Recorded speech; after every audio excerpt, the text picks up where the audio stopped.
Hi, எல்லாருக்குமே சக்ஸஸ்னால் ரொம்ப பிடிக்கும் இல்லையா? இல்லைங்க. ஆனால் நிறைய விஷயத்தில் என்ன பண்ணுறோம் தெரியுமா?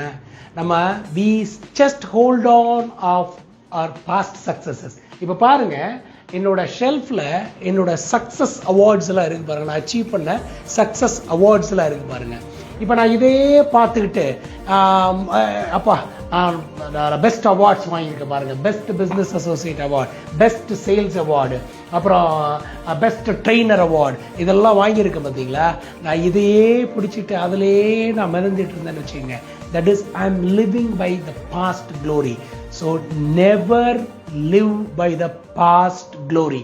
நம்ம பழைய சக்ஸஸ், நம்ம பழைய வெற்றிகளையே பிடிச்சி அதையே செலிப்ரேட் பண்ணி நம்மளோட பொட்டன்ஷியல் ஃபியூச்சர் சக்ஸஸ்க்கு நம்ம ஃபெயில் ஆயிடும்.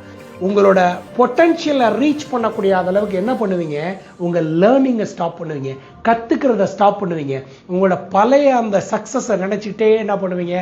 ஆஹா, நான் இவ்வளோ அச்சீவ் பண்ணியிருக்கேன், நான் இவ்வளோ பண்ணியிருக்கேன், அதனால் எனக்கு போதும் அப்படின்னு போதும்ங்கிற மனப்பான்மை வந்துருச்சுன்னா you will start sitting in comfort zone. So you should move ahead and know about your potential, learn more things, learn continuously and go to the next level of your success. Success is not an event, it's a process.